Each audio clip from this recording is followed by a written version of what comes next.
Inilah pohon Golkot, pohon yang disebut sebagai pelindung kaum Yahudi saat datangnya hari akhir. Apakah rahasia di balik pohon ini? Mengapa Rasulullah Shallallahu Alaihi Wasallam menyebut namanya secara khusus dalam nubuat tentang perang terakhir? Mari kita telusuri misteri pohon Golkot, pohon yang dipercaya tidak akan pernah memihak kebenaran.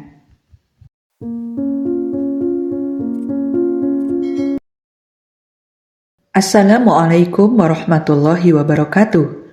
Selamat datang di channel Galur Urip. Dalam channel ini akan menguak seputar hari kiamat, tanda kiamat, dan hal-hal yang berhubungan dengan kisah Islami.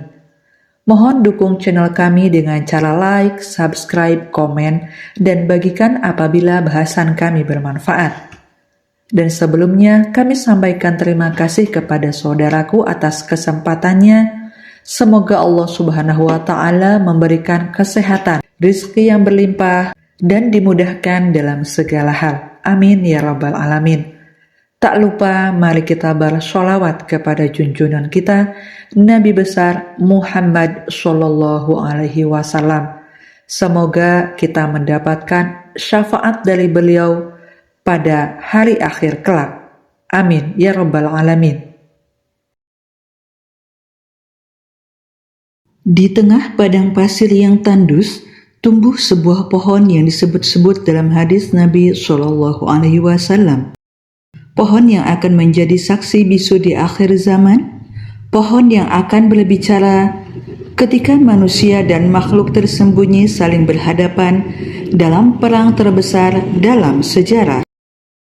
Di akhir zaman akan terjadi peperangan besar antara muslimin dengan kaum Yahudi. Saat itu, semua pohon yang dijadikan tempat persembunyian Yahudi akan memberitahu keberadaan mereka, kecuali pohon Golkot. Kisah ini termaktub dalam hadis yang diriwayatkan oleh Abu Hurairah radhiyallahu anhu, bahwasanya Rasulullah Shallallahu Alaihi Wasallam bersabda, "Kiamat tidak akan terjadi sehingga kaum muslimin memerangi Yahudi. Lalu kaum muslimin akan membunuh mereka sampai-sampai setiap orang Yahudi bersembunyi di balik batu dan pohon. Tetapi batu dan pohon itu berkata, 'Wahai muslim, wahai hamba Allah, ada orang Yahudi di belakangku. Kemarilah dan bunuhlah dia.' Kecuali pohon Golkot, karena ia adalah pohon Yahudi." Hadis riwayat Muslim.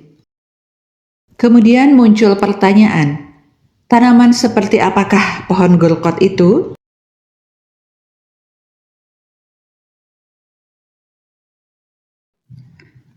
Tumbuh di gurun. Hingga kini, ciri-ciri pasti dari pohon Golkot masih menuai perdebatan. Sebagian orang menyebut Golkot merupakan spesies tanaman Lycium shawi yang masuk kategori semak belukar. Nama lainnya adalah Lycium arabicum bois atau Arabian boxthorn. Tanaman ini ditemukan di seluruh jazirah Arab dan tingginya dapat mencapai 4 meter. Karena beradaptasi dengan lingkungan gurun, cabang-cabangnya dipenuhi dengan duri. Ada pula yang mengatakan bahwa Golkot adalah Nitralia retusa. Tanaman ini juga masuk kategori semak dengan tinggi hingga 2,5 meter. Rantingnya berbulu ketika muda, menghasilkan bunga kecil berwarna putih atau hijau dan buah merah kecil yang bisa dimakan. Berikut adalah fakta tentang pohon Golkot, pelindung umat Yahudi di akhir zaman. 1. Dijuluki pohon Yahudi. Golkot dijuluki sebagai pohon Yahudi karena di akhir zaman nanti, pohon inilah yang akan melindungi umat Yahudi dari kejaran kaum muslim. Ketika batu-batu dan semua pohon berbicara memberitahukan keberadaan orang Yahudi, namun tidak demikian dengan pohon Golkot yang memilih diam untuk melindungi umat Yahudi. Saudaraku, pohon Golkot bukan pohon kafir atau makhluk yang membangkang kepada Allah. Yang kafir hanyalah umat Yahudi yang ingkar kepada Allah.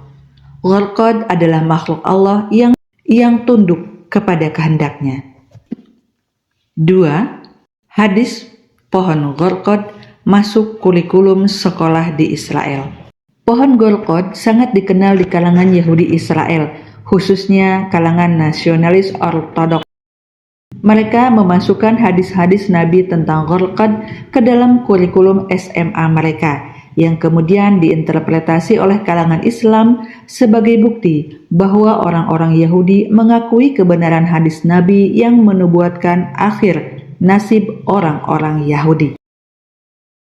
Menurut Anne Mary Oliver dan Paul Steinberg yang melakukan studi langsung ke Palestina dan Israel untuk menelusuri pohon Gharqad, ketika berada di Israel, mereka menanyakan pohon Gharqad itu kepada orang-orang Yahudi Israel.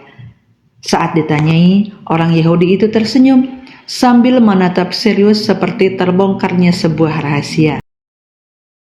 Kami diberitahu untuk ke sana dan ke sini untuk menemukan pohon tersebut, ujar Anne Mary Oliver. 3. Israel sedang menggalakkan penanaman pohon Gharqad.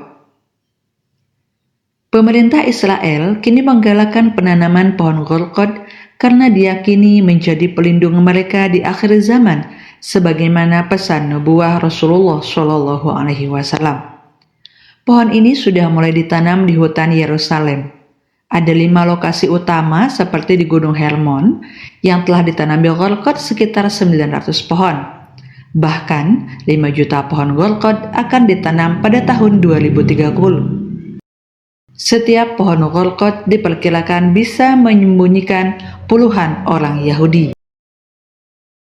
4. Gharqad pernah tumbuh di areal pekuburan Baqi, Madinah. Al-Baqi dahulunya adalah tanah yang ditumbuhi pohon-pohon Gharqad. Ibnu Al-Asir menerangkan tentang Gharqad yaitu sejenis pohon idah atau pohon besar dan pohon berduri. Tempat pemakaman di Madinah dijuluki juga Baqi al-Gharqad karena dahulu di tempat itu terdapat pohon ini yang kemudian ditebang. Al-Asma'i menyatakan bahwa pohon-pohon Gharqad itu ditebang pada saat Utsman bin Maz'un radhiyallahu anhu dimakamkan di tempat tersebut pada 2 Hijriah atau 624 Masehi. 5. Ciri pohon Gharqad. Pohon Gharqad memiliki tekstur keras dan berduri. Selain itu juga tanaman ini beracun.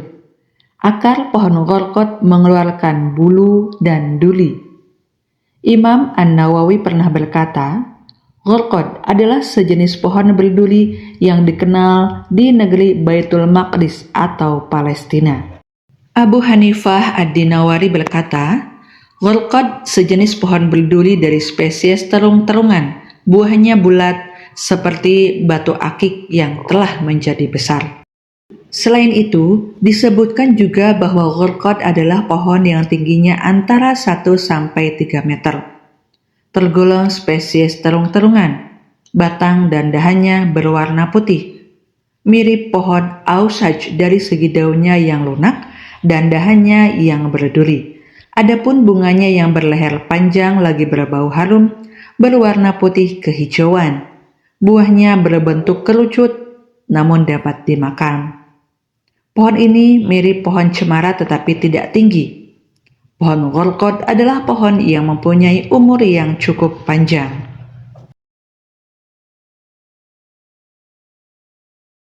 Di balik kisahnya yang menarik untuk disimak, pohon Gharqad ini juga menyimpan berbagai manfaat bagi kehidupan manusia saat ini. Apa sajakah? 1.